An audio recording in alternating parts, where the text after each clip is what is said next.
안녕하세요. 스테디오 통계연구소 소장 이일현입니다. 이번엔 네 번째 시간 통계 분석 방법에 대해서 살펴보도록 하겠습니다.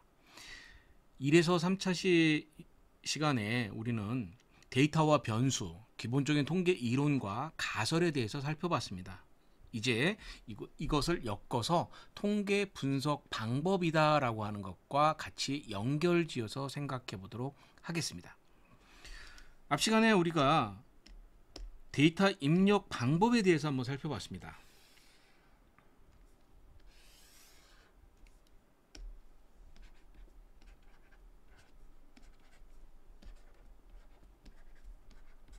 데이터 입력 방법에 대해서 살펴봤고요. 그래서 그 중에서 몇 가지를 한번 살펴보죠. 자, 첫 번째 성별. 남자, 여자, 여자, 남자, 남자. 그 다음에 학력. 청소년들에서 중학생, 초등학생, 중학생, 고등학생 이라는 걸 살펴봤어요. 자, 그 다음에 다른 변수가 있을 거예요. 성적 나오겠죠. 그리고 삶의 질 점수가 있을 거예요. 자, 이렇게 변수가 여러 개가 있을 겁니다. 그동안 우리는 변수가 하나가 있었을 때 그 한 변수에 대해서, 예를 들어서 삶의 질이라고 하는 변수를 살펴봤는데, 이 삶의 질이라고 하는 변수는 측정을 3.7, 4.8 이런 식으로 측정되어 있으면 연속형 변수인 등간이나 비율 척도다. 따라서 연속형 변수인 등간이나 비율 척도니까 평균과 표준 편차를 구할 수 있다라고 이야기를 했어요. 참고로 평균과 표준 편차를 구하려면 뭐 해야 돼요? 요 데이터가 정규 분포이어야 됩니다. 우리가 표시를 그래서 어떻게 하냐? 삶의 질이라고 하는 변수는 정규 분포를 따른다를 표시를 이렇게 해줍니다. n은 노멀 디스트리뷰션의 약자로 n이라고 쓰고요. 물개를 쓰면 따른다라는 얘기예요. 즉 삶의 질이라는 데이터는 평균이 m이고 표준 편차가 sd인 정규 분포를 따른다라는 약자예요. 그리고 이 표시를 하는 순간 평균 플러스 마이너스 표준 편차라고 하는 것을 표시하는 순간 이 데이터는 정규 분포다라고 하는 것을 의미합니다. 자, 그 다음에 또 뭐가 있습니까? 성별에 대해서도 확인해주면 이 성별이라고 하는 변수는 범주형 변수이고 이 남자 여자의 높낮이가 없으니까 명목 척도예요. 그리고 학력이라고 하는 변수는 초졸 중졸 고졸인 범주형 변수이고, 초졸 중졸 고졸이라고 초등학생 중학생 고등학생, 초졸 중졸 고졸이 아니라 초등학생 중학생 고등학생 해주면 높낮이가 있죠. 그래서 서열 척도다. 그래서 나중에 우리는 성별에 대해서는 뭘 구합니까? 빈도 백분율을 구하고, 학력에 대해서는 역시 빈도 백분율을 구하는 거예요. 그래서 보통 논문의 테이블 1번이 어떻게 구성이 되어 있느냐면 조사 대상자 특성,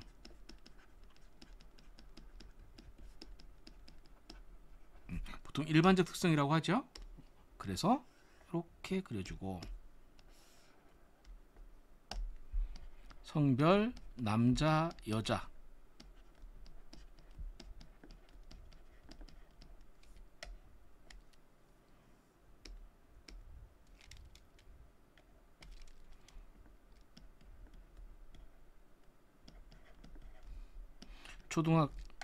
그다음에 학교급, 초등학생, 중학생, 고등학생.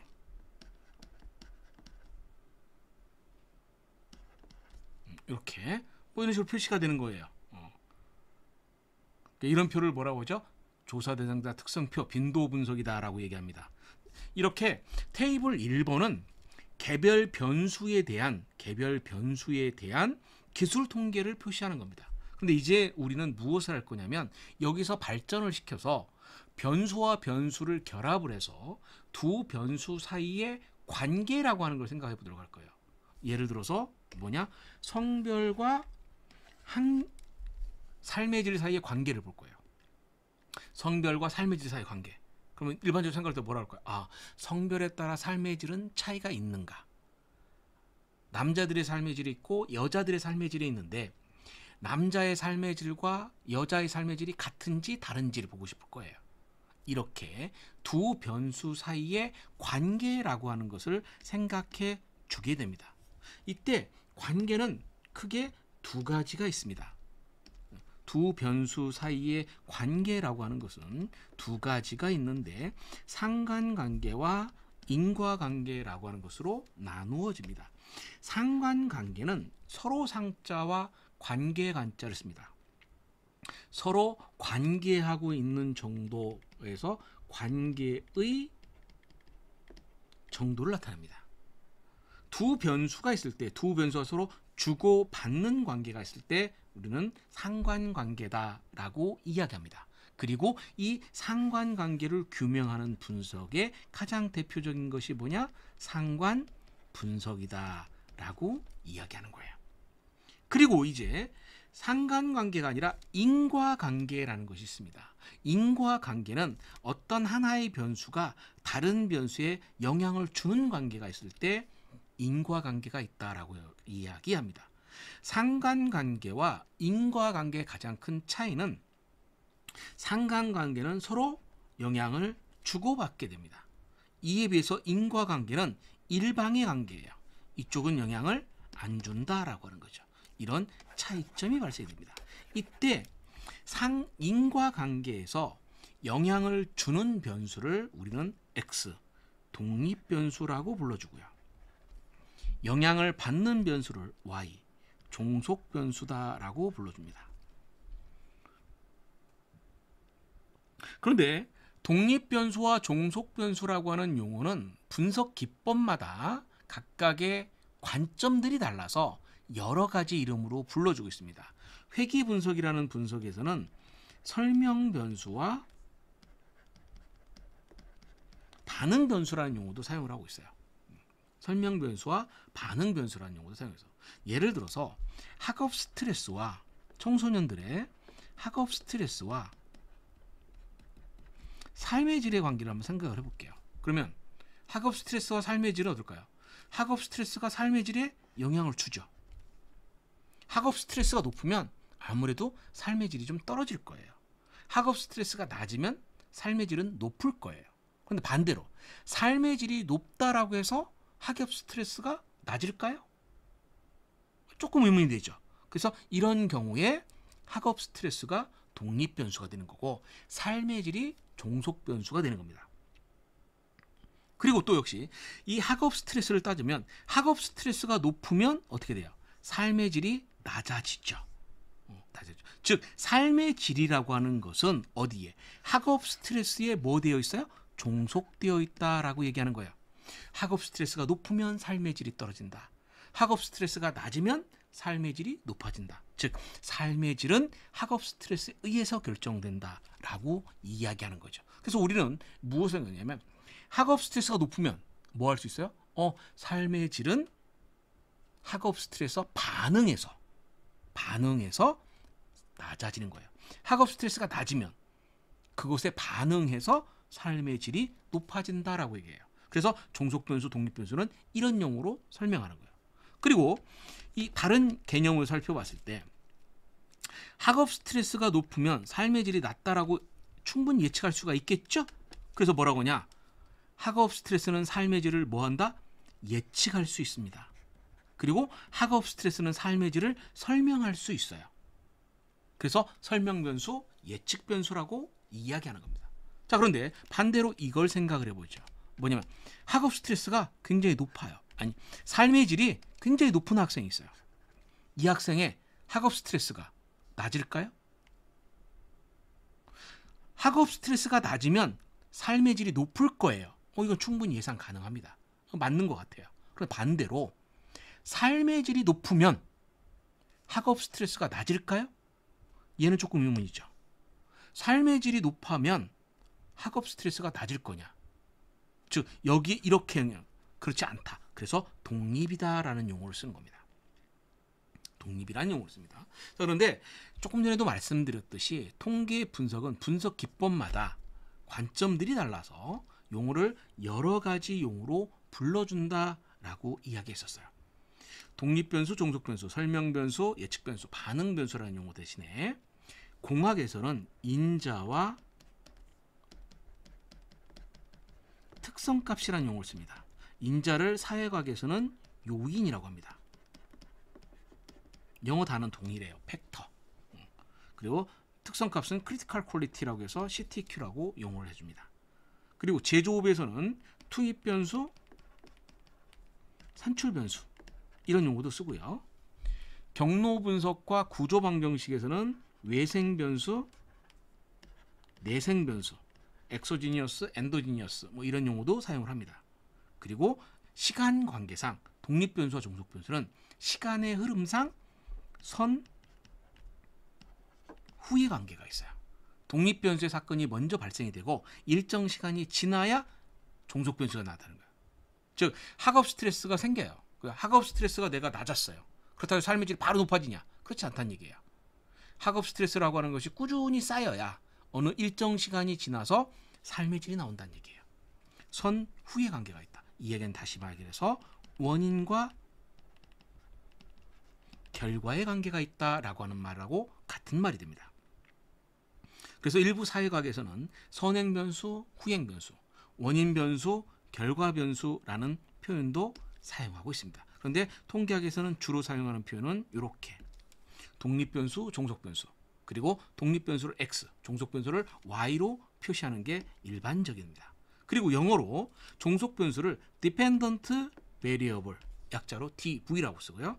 독립변수는 Independent Variable이라고 써있는 책도 많이 있습니다. 근데 통계학에서 주로 사용하는 표현은 독립변수, 종속변수, X, Y라는 표현이 주로 사용하고 있습니다. 그래서 우리도 오늘 이 기초통계분석 강좌에서 사용하는 것은 제가 말을 할 때는 독립변수, 종속변수라고 얘기할 거고요. 이렇게 필기를 할 때는 독립변수 대신에 X, 종속변수 대신에 Y라고 표기를 하겠습니다. 이에 비해서 상관관계는 시기는 대부분 동일식입니다. 그리고 이 상관분석에서는 두 변수를 구분하는 방법이 없어요. 구분하지 않습니다. 그냥 변수다라고 이야기합니다. 그리고 통계 분석을 하시는 분들의 대부분은 어디에 관심이 있느냐? 인과관계에 관심을 가지고 있어요. 인과관계에 관심이 있습니다. 그리고 인과관계에 해당되는 분석 기법이 뭐냐? T-테스트, 아노바, 회귀분석, 이런 분석들이 전부 인과관계에 해당되는 분석이다라고 이야기할 수 있습니다. 자, 이제 다시 앞에서 잠깐 살펴봤던 예제를 다시 한번 살펴볼게요.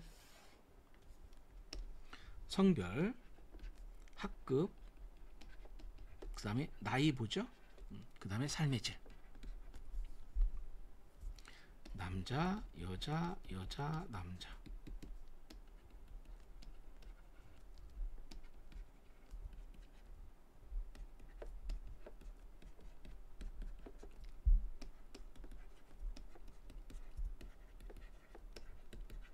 이런 식의 데이터가 있었다라고 생각을 해볼게요.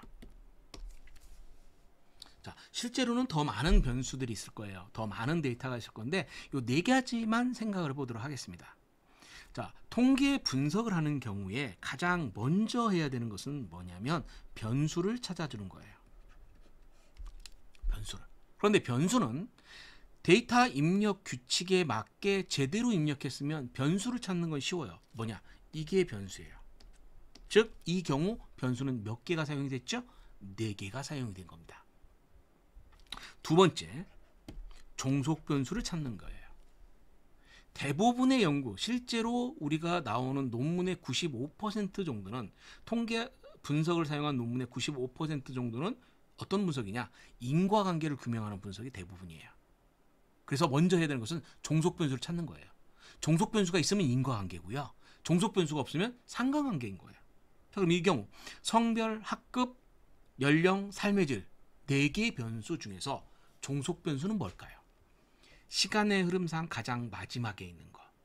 그리고 궁극적으로 내가 가장 알고 싶은 변수가 있을 거예요. 이 4개의 변수 중에서 종속 변수는 뭐겠습니까? 예, 삶의 질이 종속 변수가 됩니다.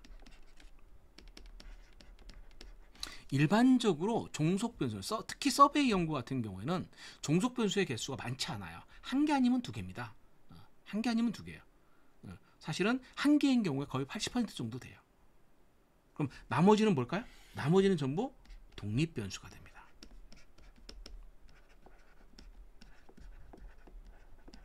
독립 변수가 돼요. 자, 그다음 네 번째. 유형을 살펴보는 거예요. 여기서 유형이라고 하는 것은 뭐냐? 범주형 녀석형. 명목소열 등간 비율에서 뭐냐라는 거죠. 이걸 찾는 거예요. 명목소열 등간 비율에서 뭐냐를 찾는 거예요. 자, 그 다음 여기에 맞게 이것을 결정이 됐으면, 이걸 찾았으면 그 다음에 뭐라 하냐? 분석 방법을 결정하면 됩니다. 자, 그런데 지금 현재 종속 변수는 하나하고 독립 변수가 세 개가 있죠. 세 개가 있어요. 그러면 우리가 분석을 할 때는 그럼 어떻게 하는 거냐? 이 세 개의 독립 변수가 하나의 종속 변수에 미치는 영향을 바로 이렇게 분석하느냐? 그렇지 않습니다.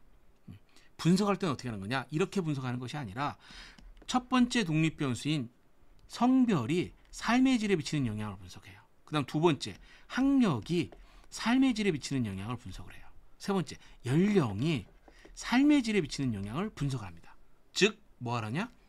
종속 변수 하나와 독립 변수 하나 각각을 가지고 분석을 하는 거예요.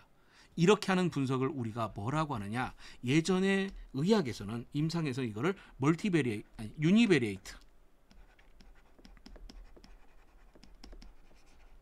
아날리시스라고 했어요. 유니베리에이트 아날리시스라고 했어요. 그런데 요즘은 유니베리에이트라는 용어 대신에 유니베리어블 이라고 얘기합니다. 통계열은 심플이라고 얘기합니다. 그리고 이 유니베리에이트, 유니베리어블 아날리시스에 해당되는 분석 기법이 뭐냐? t-테스트, 아노바 등이 가장 대표적인 유니베리어블 아날리시스가 됩니다. 그러면 유니베리어블 아날리시스라면 t-테스트, 아노바를 하는 거예요. 무슨 얘기냐면 이렇게 분석을 합니다. 그러면 어떤 통계 분석 기법이 있겠죠. p-밸류가 나올 거예요. 여기도 분석을 해요. p-밸류가 나올 거예요. 여기도 분석을 해요. p-밸류가 나올 거예요. 그러니까 어떤 거는 통계 분석 결과 p-밸류가 0.05보다 작은 변수도 있을 거고 p-밸류가 0.05보다 큰 변수도 있을 거예요. 유니베리어블 아날리시스의 목적은 뭐냐? p-밸류가 0.05보다 작은 이런 변수들을 찾아주는 거예요. 해봤더니 이렇게 나왔다. 그러면 요 두 개죠. 그럼 분석할 때 뭐냐? 요 두 개. 요 두 개가 동시에 집어넣고 삶의 질에 미치는 영향을 분석합니다. 이런 분석을 뭐라고 하냐? 멀티 베리에이트. 요즘은 멀티 베리어블. 그다음에 멀티플 이라고 얘기합니다. 이 멀티 베리에이트, 멀티 베리어블, 멀티플 아날리시스에 해당되는 가장 대표적인 분석이 뭐냐? 회귀 분석입니다. 그래서 회귀 분석 중에 멀티플 리그레션이라는 게 있어요. 다중 회귀 분석이라고 하죠. 다중 회귀 분석입니다. 그래서 통계 분석은 어떻게 하는 거냐면 독립 변수하고 종속 변수가 있으면 하나씩 각각 분석을 하는 거예요. 만약에 독립 변수가 20개고 종속 변수가 하나 있으면 유니베리어블 아날리시스를 몇 번 합니까? 20번 하는 거죠.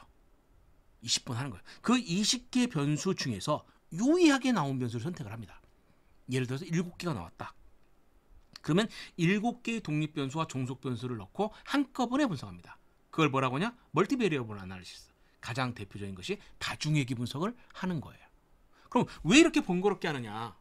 처음부터 20개 변수를 한꺼번에 집어넣고 다중회귀 분석을 하면 안 되냐라고 생각할 수 있어요. 예, 할 수 있습니다. 단 조건이 있어요. 왜? 각각의 분석 기법을 할 때는 그 분석 기법을 사용하기 위한 최소의 표본수라는 것이 있어요. 최소의 표본수. 가장 대표적인 공식 중에 하나가 뭐냐면 독립 변수의 개수 대비 최소 5배, 안정적으로 10배가 필요합니다.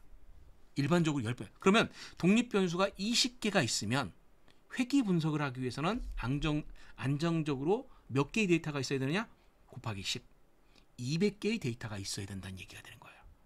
그런데 우리가 실제로 설문조사를 하면 성별, 연령, 학력 이런 일반적 특성 변수와 그다음에 스트레스 이런 변수도 있을 거 아니에요. 그러면 이런 변수를 따지면 보통 몇 개냐? 20, 30개는 금방 나오거든요. 20, 30개는 금방 나와요. 그러면 회계 분석을 하기 위해서 필요한 표본수가 대충 따져도 얼마예요? 200, 300개의 데이터가 있어야 되는 거예요. 그런데 실제로 분석하면 그렇게 나올 거냐라는 얘기예요. 우리가 실제 서베이에서 200, 300명 데이터 얻기 쉬운 일은 아니거든요. 뭐 경우에 따라서는 400, 500이 필요할 수도 있어요. 그래서 무엇을 하냐? 유니베리어블 아나리시스에서 유의하지 않은 변수를 탈락을 시키면 N수를 확보할 수가 있겠죠. 그 외에 또 다른 이유도 몇 가지 더 있습니다. 근데 가장 대표적인 이유 중에 하나가 바로 이런 이유 때문에 그래요. 자, 그러면 이제 우리가 무엇을 할 거냐? 요 세 가지 경우를 이용을 해서 분석 기법을 살펴보도록 하겠습니다. example 1. 종속 변수, 독립 변수에서 성별과 삶의 질을 살펴보도록 할게요. 성별과 삶의 질. 그러면 종속 변수는 삶의 질이고요. 독립 변수는 성별이죠. 삶의 질은 연속형 변수인 등간이나 비율 척도이고 독립 변수의 성별은 명목 척도였어요. 범주형 변수인 명목 척도였습니다. 자, 그러면 종속 변수인 삶의 질은 등간이나 비율 척도죠. 독립 변수의 개수가 몇 개입니까? 개수가 몇 개예요? 성별, 학력, 연령 3개? 아니죠. 그건 제가 조사한 변수의 개수고 실제 우리가 여기에서 필요한 독립 변수는 몇 개예요? 성별 하나가 됩니다. 독립 변수 성별은 명목 척도죠. 수준이 있어요. 이 수준이라는 용어가 있는데 영어로는 레벨. 집단의 수예요. 성별은 남자, 여자 있죠. 몇 개입니까? 2집단인 거예요. 이게 수준이에요. 2개. 짝. 남자의 삶의 질과 여자의 삶의 질이 있어요. 관계가 없죠. 짝을 안 이룬 거예요. 자, 정규분포. 종속 변수가 삶의 질인 연속형 변수 등간이나 비율 척도니까 정규 분포인지를 확인해야 돼요. 서베이 연구에서는 외도와 첨도로 확인한다. 그래서 정규성을 만족을 하면 투 샘플 티 테스트, 인디펜던트 티 테스트. 이게 우리가 흔히 이야기하는 티 테스트라는 분석입니다. 정규성을 만족을 보다면 비모수 검정의 맨휘튼이라는 방법을 이용하시면 됩니다. 이그젠플 2, 두 번째. 삶의 질과 학력을 살펴볼게요. 종속 변수, 삶의 질, 연속형 변수인 등간이나 비율 척도이고 학급은 초등학생, 중학생, 고등학생, 서열 척도죠. 서열 척도고 지금은 제가 초등학생, 중학생, 고등학생 했으니까 집단의 수는 3개가 돼요. 종속 변수, 연속형 변수인 등비, 독립 변수의 개수, 학급 하나, 독립 변수 서열 척도, 수준이 몇 개입니까? 3개라고 했었죠. 역시 정규성을 확인합니다. 만족을 하면 원웨이 아노바, 이론 배치 분산 분석, 아노바라는 분석 기법을 사용합니다. 정규성을 만족을 못하면 비모수 검정의 크루스칼 왈리스라는 방법을 이용하게 됩니다. 이그젠플 3번. 연령하고 삶의 질을 살펴볼게요. 삶의 질, 연속형 변수인 등간이나 비율. 연령, 17, 18, 12. 연속형 변수인 등간이나 비율이죠. 종속 변수, 등비. 독립 변수의 개수, 연령 하나. 독립 변수 연령은 등간이나 비율이죠. 이렇게 합니다. 무슨 분석? 회귀 분석. 정확하게는 단순 회귀 분석이다 라고 하는 분석 기법을 사용합니다. 단순 회귀 분석을 합니다. 이렇게 통계 분석은 종속 변수와 독립 변수의 데이터 유형에 따라서 나눠질 수가 있습니다. 자, 그럼 여기서 조금 더 발전해 볼까요? 어떻게 하냐면 지금은 학년 이렇게 생각하지 말고요. 대상을 성인들을 대상으로 했다고 생각을 해볼게요. 20에서 70세까지 성인들을 대상으로 조사했다. 그러면 나중에 가면 이것이 결국 뭐 할 수 있어요? 20대, 30대, 40대, 50대, 60세 이상 이렇게 묶을 수가 있죠. 원래 연령이라는 변수는 연속형 변수인 등간이나 비율 척도인데 연령대라고 놓으면 이렇게 묶어주면 이건 뭐냐? 무조건 서열 척도가 됩니다. 그래서 분석 기법이 그냥 서열 척도니까 열로 될 거고요. 지금은 3개 이상이니까 여기로 와서 아노바란 분석이 될 수 있고, 상황에 따라서는 이거를 어떻게 39세 이하, 40세 이상 이렇게 묶을 수도 있겠네요. 그러면 수준이 몇 개예요? 2개. 이쪽으로 옵니다. 그러면 분석 기법이 투 샘플 T 테스트가 될 수 있어요. 따라서 통계 분석 기법은 내가 수집한 데이터, 독립 변수와 종속 변수, 그리고 그거의 유형, 그리고 분석을 할 때 어떻게 사용하느냐에 따라서 데이터 유형에 따라서 분석 기법이 달라진다라는 것을 의미하는 겁니다. 자, 이그젠플 1 내용을 조금 더 살펴보도록 하겠습니다. 종속 변수가 삶의 질을 넣고 독립 변수가 성별을 넣었어요. 분석 기법 뭐였습니까?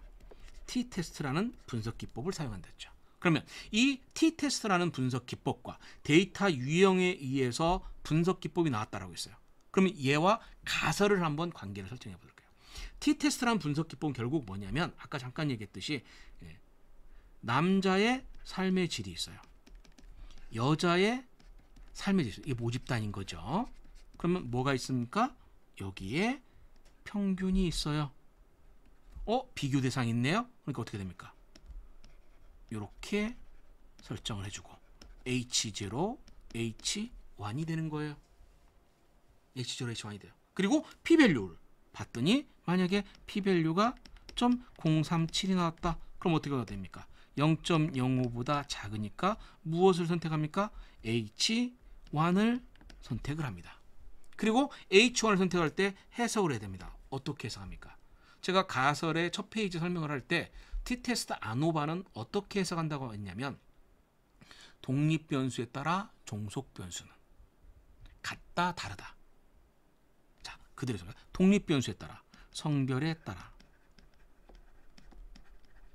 종속 변수는 삶의 질은 같다 다르다. H1이니까 다르다. 해석은 유의한 차이가 있다 라고 해석했죠. 따라서 어떻게 됩니까? 성별에 따라 삶의 질은 유의한 차이가 있다 라고 해석하는 겁니다. 자, 두 번째 예제. 합급하고 삶의 질을 했습니다. 아노바라는 분석 기법이었죠. 아노바라는 분석 기법. 그러면 아노바에서는 또 그럼 어떻게 해석하느냐? 자, 모집단이 초등학생들의 모집단이 있고 중학생들의 모집단이 있고 고등학생들의 모집단이 있어요. 모두 삶의 질이 있을 거고, 그리고 여기에 뭐가 있어요? 평균이 있는 거예요. 그럼 가설이 H0는 이렇게 설정하는 겁니다. 그리고 P-밸류가 이렇게 나왔다라고 하면 0.05보다 작죠? H1이 됩니다. 해석은 어떻게 됩니까? 이 자리에다가 합급. 합급에 따라 삶의 질은 유의한 차이가 있다라고 해석하는 거예요. 좀 더 자세한 거는 T-테스트 아노바 각각의 분석 기법에 나오면서 좀 더 자세하게 설명을 드리도록 하겠습니다. 자, 이제 연령하고 따지면 무슨 분석이었어요? 회귀 분석이죠. 회귀 분석입니다. 회귀 분석은 가설이 조금 어렵습니다.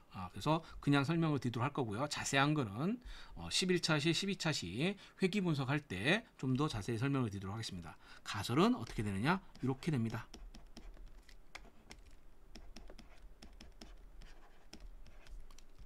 P-밸류가 0.017이 나왔다. 0.05보다 작으면 H1 선택해요. 자, 해석합니다. T-테스트 아노바는 독립 변수에 따라 종속 변수는 해석했지만 회귀 분석은 독립 변수는 종속 변수에, 연령은 종속 변수에, 삶의 질에 유의한 영향 준다 라고 해석하는 거예요. 자, 이렇게 우리가 가지고 있는 데이터 유형에 따라서 분석 기법이라고 하는 것이 결정이 납니다. 그리고 각각의 분석 기법이 결정이 나면 분석 기법마다 가설은 이미 다 정해져 있습니다. 그리고 우리는 통계 분석을 한 결과 P-밸류를 보고 H0냐 H1을 선택을 하고 H1을 선택하면 거기에 맞게 해석을 해주면 된다라고 이야기합니다. 자, 여기까지 해서 이론적인 강좌 모두 마치도록 하고요. 다음 시간부터는 SPSS를 이용해서 실제 분석하는 시간을 갖도록 하겠습니다.